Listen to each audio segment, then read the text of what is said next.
Vincent Wilhelm van Gogh was born March 30th, 1853, in Groot, Zundert, Holland. He was the oldest of six children and had two brothers and three sisters. He had a stillborn brother born exactly 1 year before. He would often visit his brother's grave with his mother. It is likely that he felt like a replacement child for the one his parents had lost. The drawings that he did at 11 years old demonstrate his connection with and close observation of nature. His father was a preacher who disapproved of many of Vincent's life choices, particularly when Vincent pursued his cousin in love.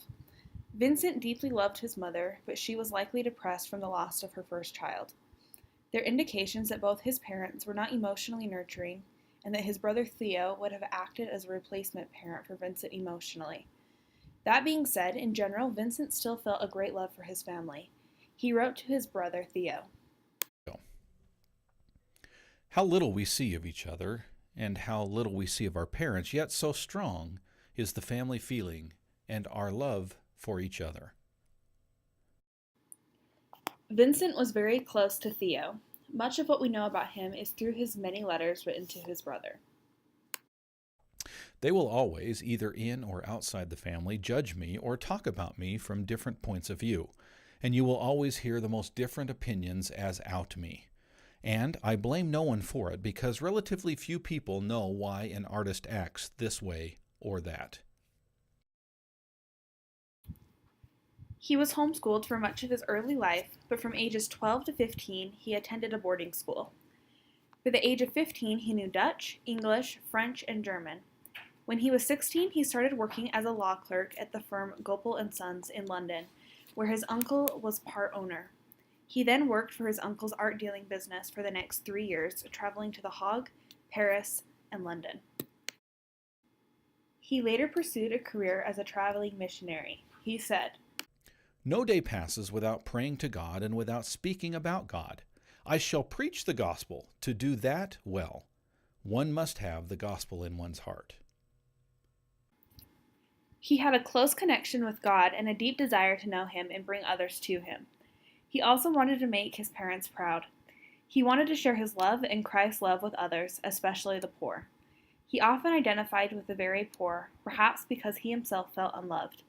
In the end, he ultimately failed in his pursuits of the clergy when he was dismissed from his missionary duties. He began an intense study of art. He was always pushing himself in different aspects of his life, especially art.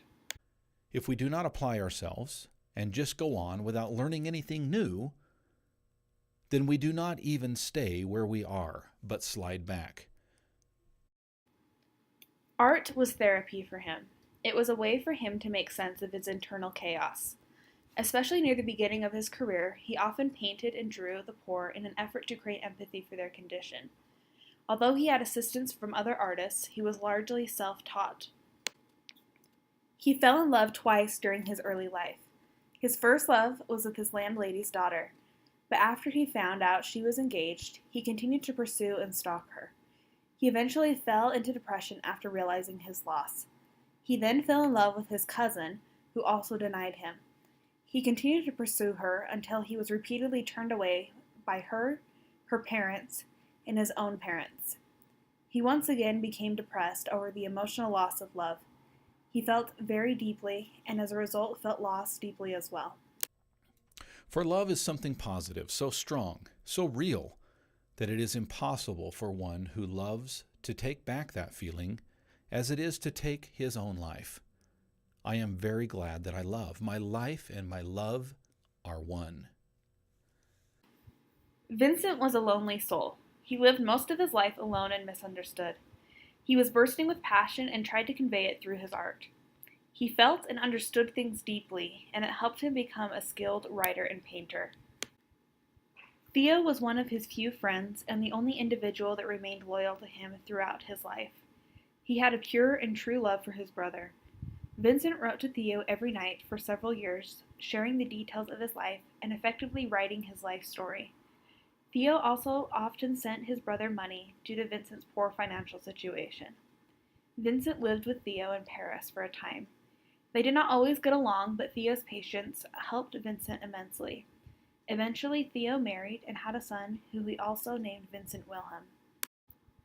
In his later life, Vincent moved to Arles, France. He dreamed of creating a community of artists. In 1888, the artist Paul Gauguin joined him at the Yellow House in Arles. They inspired each other as they experimented with color. During a psychotic episode, it is believed that Van Gogh attacked Gauguin before cutting off his own ear. However, some believe that Gauguin cut off his ear and Vincent lied about it in an effort to protect his friend. Vincent gave the ear to a prostitute, and Gauguin left for good. Vincent struggled with mental illness all throughout his life. He also began to suffer from hallucinations. His family had a history of mental illness, and some of his other siblings suffered on different levels with similar illnesses. With encouragement from his brother, Vincent agreed to be committed to an asylum for a year. It was during this time that he painted Starry Night and the Self-Portrait of 1889. While there, his condition varied from content and optimistic to silent and suicidal.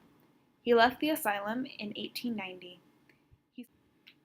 He stayed with Theo and his family for a short time before moving to Auvers-sur-Oise, where Paul Gogh, a doctor who loved art, watched over him.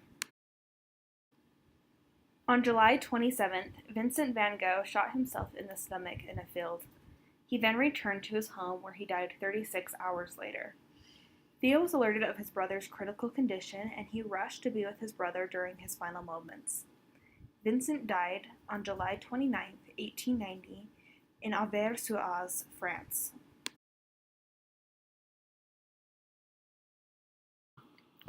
Although Vincent van Gogh claimed he shot himself and asked that no one else be blamed, there is some speculation as to whether or not this was the case.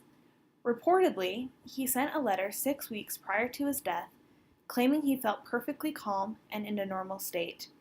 There was no suicide note, and his doctor, Gogh, had declared him cured of mental illness prior to his death. No one ever saw him in the field where he claimed to have shot himself, and when police investigated the scene, they found none of his personal belongings or the gun. Another doctor issued a statement claiming the bullet was much too low and distant in range to have been a suicide attempt.